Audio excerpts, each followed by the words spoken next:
Many of us as health and medical professionals work with not just in the corporate environment, but we also then move into private environments. A lot of us work with different sporting teams. A good friend of mine, Francis Williams, has been one of the absolute stalwarts and change creators with WA Rugby over the last sort of 4 or 5 years in particular, and really grateful to be able to get stuck in to learn all about how to better manage players and business owners and how it all links in together with behavioral profiles, empowering team members and working forward. So I'm going to stop talking. Let's get stuck in right now.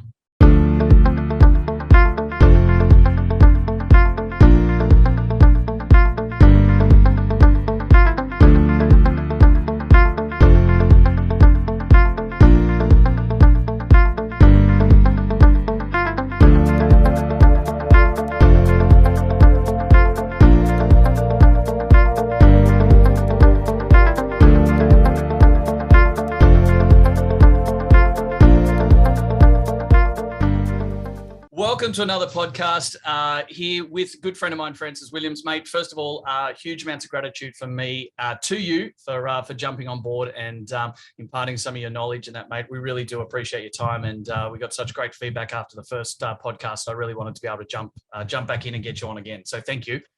No, thanks, mate. It's great to be back, and I'll help wherever I can.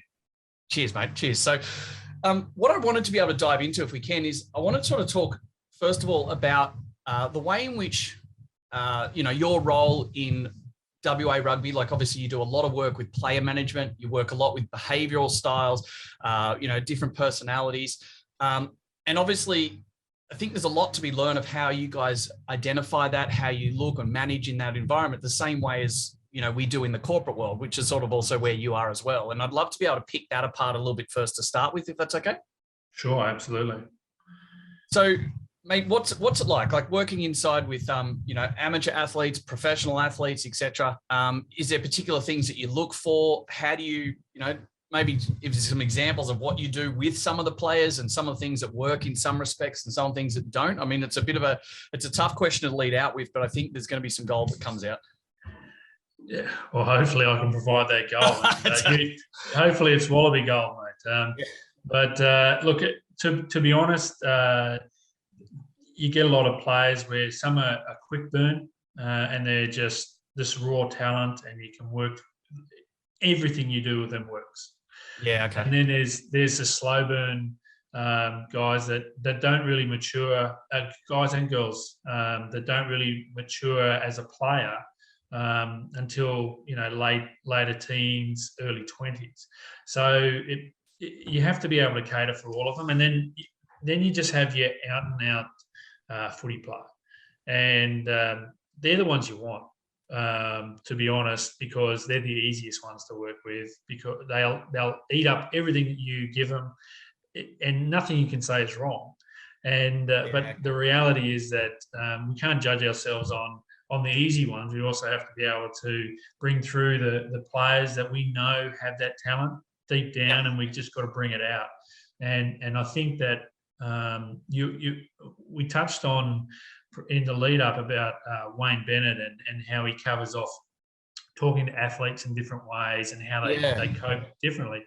Absolutely. Well, just for that, for everyone's benefit, I always used to hear Wayne talk when he was back in the early Brisbane Broncos days, and he'd talk about Steve Renouf was the guy, one of the absolute greats in the rugby league side of things, and he would never tell him anything about what was said in the papers. If they're saying he's having a lean month or two, or his form wasn't good, or the other person was going to be able to do better this weekend, he could never tell him that, because he'd worry. He'd just be like, oh, and he'd just crumble. Whereas other people, and I can't think of the names, but he might turn to one of the back rows or something and say, this bloke said you're shit. And that was Peter just Ryan would be the perfect one for that. What's that?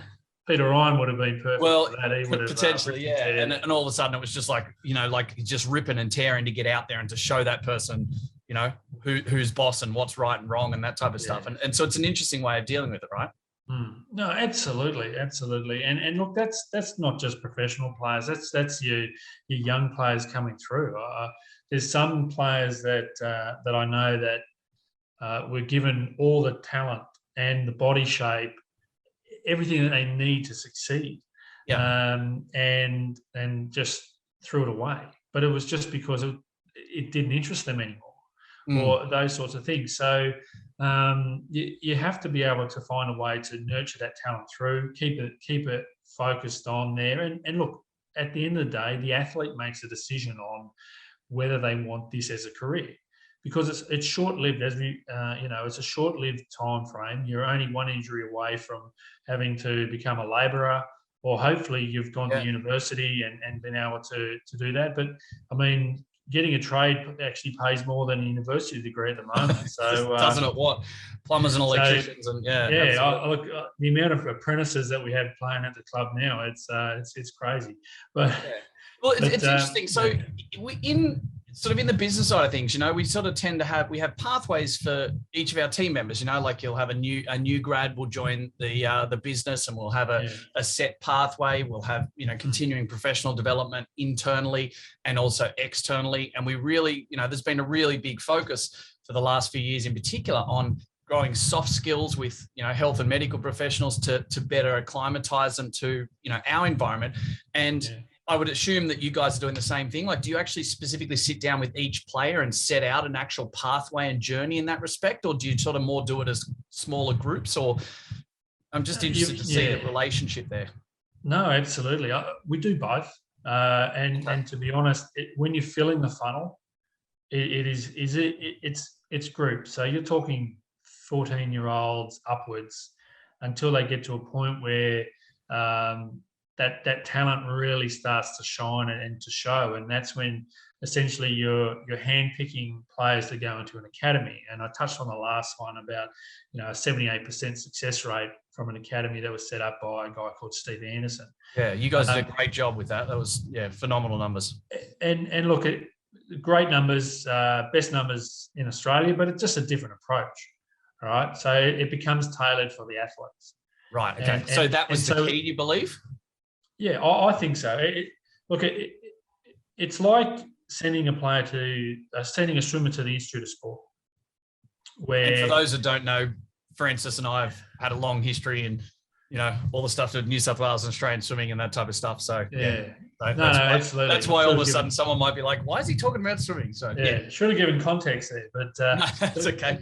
But the don't do that. Otherwise, we'll start talking. We'll be bringing in other names, and we'll start reliving our glory days as teenagers, mate. Well, we can't do that. The podcast isn't long enough, I don't think. But no doubt, Grant Cleland's name will come up.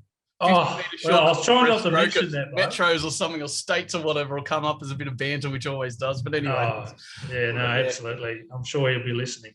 And how many butterfly kicks you could fit in underwater, which now they've said is fine. And I just never understood that. Like, just on a side, this has got nothing to do with the podcast, but I got to tell you, there may have been a couple of people doing that when we were there, but mate, we refined that as a craft. How you could cheat and get the butterfly kick in underwater off the dive or a breaststroke start. Undulation. It's an undulation. And now they turn around and it's expected, and I just don't get that.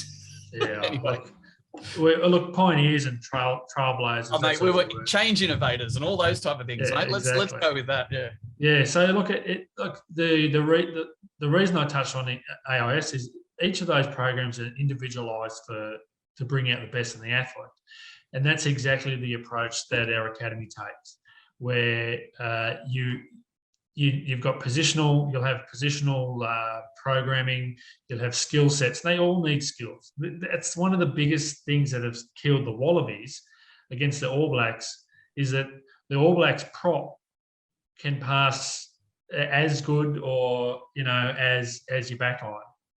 So the skills have to be taught all the way through, but there's also position-specific criteria that you need to meet. You need to tick off those extra skills and the program. But at the same time, each of the athletes are tuned differently. I know an absolute beast of a player that at 17 years old was just crunching players, and he was only a wee thing, but he filled out. But at the same time, he got an injury, got super strong, but became robotic in how he thought, how he moved around, etc. And the best thing was to just let him play rugby, so he doesn't have to think about it. But he had to get out of that academy environment, because all he could do was trying to refine and be robotic. and that was the best thing that's ever happened. Then you have players that come in a little bit later that have played, that just heads up rugby, and they just need to be refined on some more of the discipline sort of structured play as well. You don't want to get rid of, and that's another thing, we never want to get rid of someone's individual sort of way, style they want to play, or heads up looking for an opportunity, because once again, that's another area where the All Blacks dominate the Wallabies and most of the world anyway. So yes, it is about individualising and getting the best out of the player, but at the same time having that fine balance between, you've got to do the same work as your teammates as well. So what you do for yourself is over and above what you're doing as a team. And the players that are doing that are the players that you see hit that 78%. That 22% are the players that aren't doing it. Yeah, right. Okay. And so how does this translate for rugby? And obviously sort of we'll link this to the business side of things and team members, etc. I mean, how does this sort of relate, obviously, to your management style and the people that are actually involved? Obviously, there's going to be a different backgrounds. Some are going to be more corporate wise. Some are going to be coming from, ex-rugby players, etc. If we can, let's sort of talk about how you, as board and president of WA Rugby, etc., how you best manage that, and like how do we, work with those people and get the best out of the talent that we have around us. What is happening? Well, quite simply, we're going to pause this right now. We're going to split the podcast because Francis dropped some fantastic gold nuggets and value bombs about management styles, skill sets, working with athletes, how to better learn at supporting structures with health and medical, boards, working inside sporting associations. That's going to be in part 2. So stop this right now, grab part 2, and you'll get all the gold nuggets from there. Talk to you soon. Hey guys, thank you very much for listening to another episode of the Profitable Practice Podcast. I would love nothing more than for you to be able to leave a review. I get so much joy out of listening and reading the amazing things that you guys say about this. So please subscribe to our channel, leave a review, and share it with your friends. Let's get some more fantastic information out there so all of us can grow the industry together. Cheers for now.